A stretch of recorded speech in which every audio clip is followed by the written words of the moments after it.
Have you ever looked at your bank account and thought to yourself, wow, I'm really crushing this whole adulting thing? Yeah, me neither. Most of us feel like we're perpetually one unexpected expense away from financial disaster. Your car makes that weird noise again, your phone screen decides to turn into modern art, or your landlord mentions the word maintenance fee, and suddenly you're questioning every financial decision you've ever made since you bought that overpriced coffee 3 weeks ago.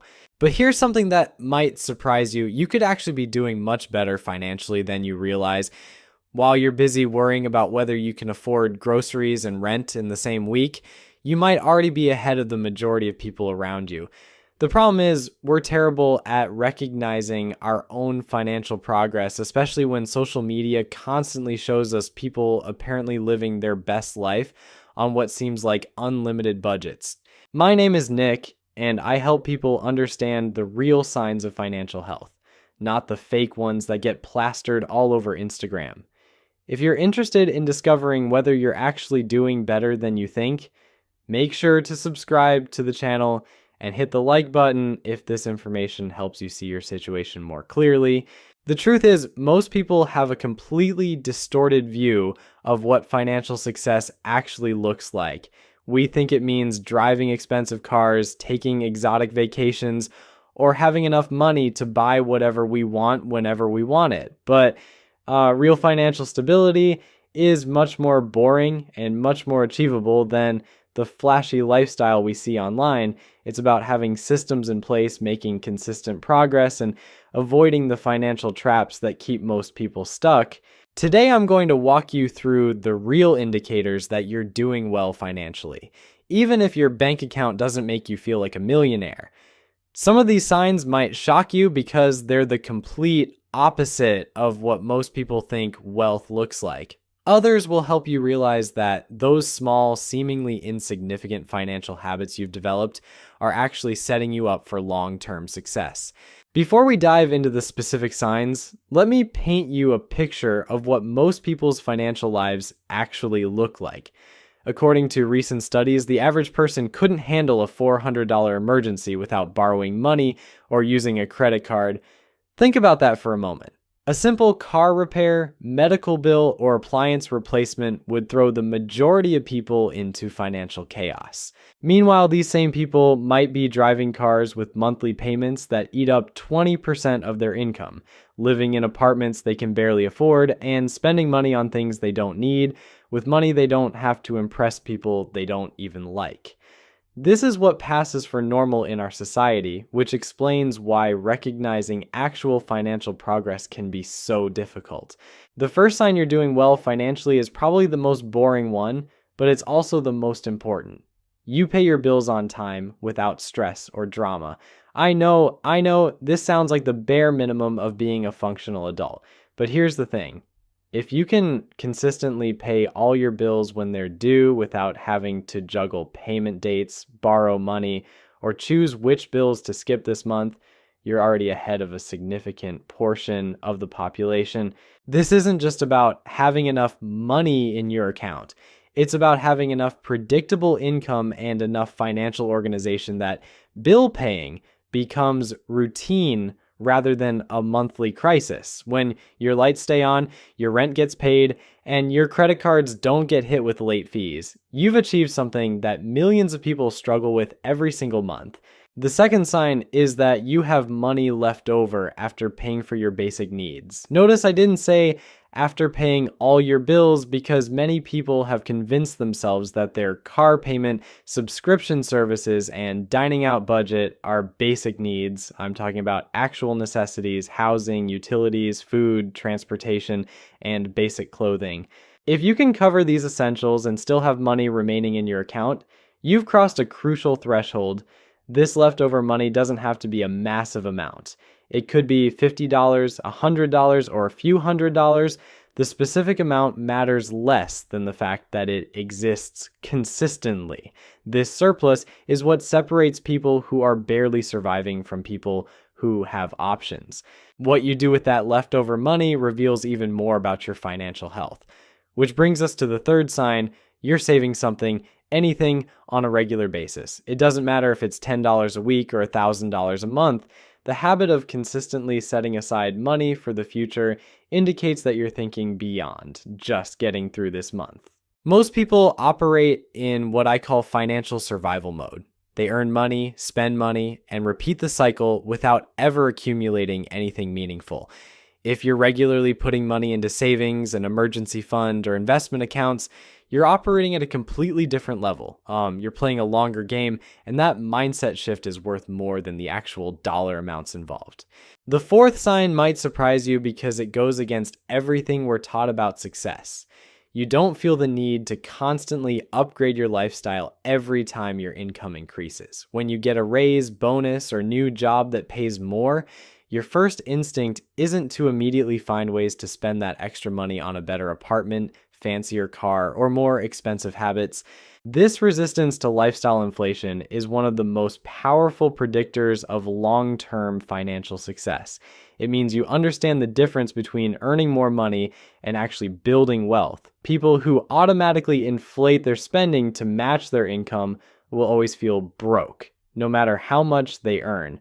But people who maintain their lifestyle while their income grows create an ever-widening gap that becomes the foundation of real wealth. The fifth sign is that you're not losing sleep over money. Financial stress has a way of creeping into every aspect of your life. It affects your relationships, your work performance, your health, and definitely your ability to sleep peacefully. If you can go to bed at night without your mind racing through financial worst-case scenarios, that's a strong indicator that your financial foundation is solid. This doesn't mean you never think about money or that you don't have financial goals and concerns. It means that money isn't a constant source of anxiety and panic. You might prefer to have more of it, but you're not genuinely worried about your ability to handle your financial obligations or unexpected expenses. The sixth sign relates to how you make purchasing decisions. You have the luxury of considering whether you actually want or need something before buying it, rather than just focusing on whether you can technically afford the monthly payment. This might seem like a small distinction, but it represents a fundamental difference in financial security. When people are financially stressed, they often make decisions based purely on cash flow. Can I make this payment this month? Can I squeeze this expense into my budget? But when you have financial breathing room, you can ask better questions. Will this purchase add genuine value to my life? Do I have a specific use for this item? Am I buying this because I want it or because I'm trying to fill some other need? This ability to pause and consider purchases rather than making impulse decisions or defaulting to whatever financing option is available indicates that you're in control of your financial choices rather than being controlled by them. The seventh sign you're doing well financially is something that would make your younger self incredibly jealous. You actually have choices when problems arise, your phone breaks, and instead of having a complete meltdown about how you're going to survive without it for 3 weeks until payday, you can actually decide between getting it repaired, buying a replacement, or upgrading to something better. This might sound trivial until you remember what it feels like to have no options. When your only choice is to suffer through whatever inconvenience life throws at you because you literally cannot afford to fix it, every minor setback becomes a major crisis. Having financial options doesn't mean you're rich. It means you've created enough buffer in your life that you can respond to problems rather than just enduring them. The eighth sign is that you're not constantly calculating whether you can afford basic social activities. You don't have to mentally compute your bank balance before agreeing to grab dinner with friends or attend a birthday celebration. This doesn't mean you're carelessly throwing money around at every social opportunity. It means that normal social expenses don't require a full financial planning session. I'm not talking about expensive vacations or luxury experiences. I'm talking about the everyday social activities that help you maintain relationships and participate in normal human interactions. Coffee with a friend, splitting a pizza for game night, or chipping in for a colleague's farewell gift. When these modest expenses don't cause financial anxiety, you've achieved something significant. The ninth sign is probably the most underrated indicator of financial health, and it's something most people never even think about. You have multiple ways to access your money when you need it. You're not entirely dependent on your next paycheck to handle your expenses. You might have money in checking, savings, or investment accounts that you could access if necessary. This doesn't mean you have vast wealth sitting around earning nothing. It means you've diversified your financial resources beyond just your monthly income. Maybe you have a small emergency fund, some money in a retirement account, or even just a few $100s in a savings account you rarely touch. The point is that you're not living exclusively paycheck to paycheck with zero backup options. The 10th sign reveals itself in how you talk about money with other people. You don't feel the need to constantly complain about being broke or make self-deprecating jokes about your financial situation.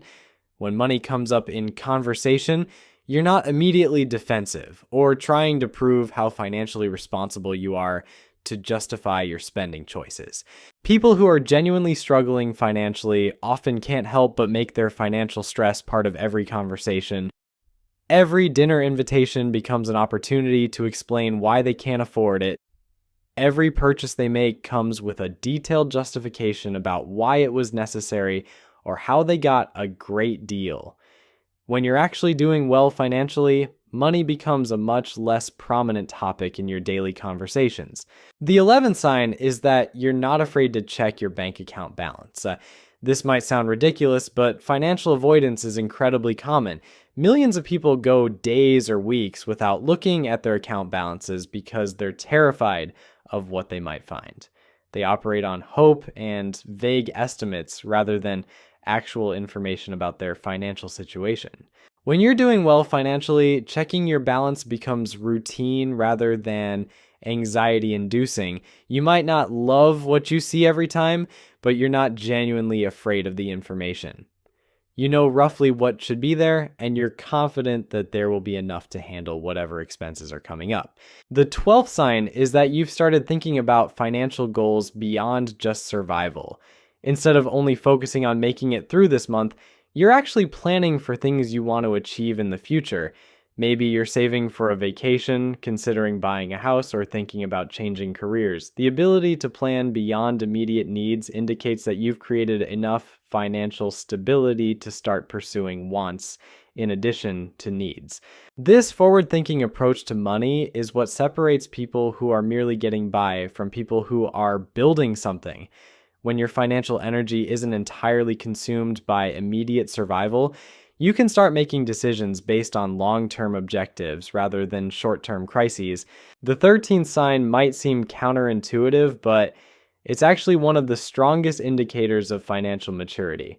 You're comfortable saying no to financial opportunities that don't align with your goals or values. This could mean turning down overtime that would interfere with your personal life, declining investment opportunities that seem too risky, or refusing to lend money to people who probably won't pay you back. People who are financially insecure often feel like they have to say yes to every opportunity to make money, even when those opportunities come with significant costs or risks. But when you have financial confidence, you can afford to be selective. You understand that some money isn't worth earning, and some financial decisions are more important than maximizing short-term income. The 14th sign is that you've developed what I call financial patience. You can wait for sales, compare prices, and make thoughtful purchasing decisions instead of buying the first thing you find or whatever is most convenient. This patience extends beyond just shopping. You can wait for the right job opportunity instead of taking the first offer, or save up for something you want instead of financing it immediately. This patience isn't about being cheap or depriving yourself. It's about having enough financial security that you don't have to make decisions based on urgency or desperation. When you can afford to wait, you almost always end up making better choices and getting better deals. The 15th sign you're doing well financially is one that your past self would probably find absolutely shocking. You actually have things in your home that you bought but haven't used yet, and you're not panicking about the money you spent. I'm not talking about hoarding or compulsive shopping. I'm talking about having the luxury to buy something when it's on sale, or when you see a good deal, even if you don't need it immediately.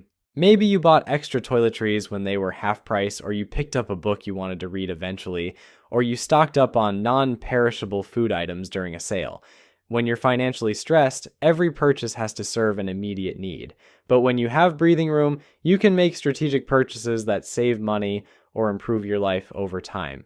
The 16th sign is that you've stopped doing math in grocery store checkout lines. You know that feeling when you're standing there watching the total climb higher and higher, mentally calculating whether you have enough money in your account and wondering which items you might need to put back.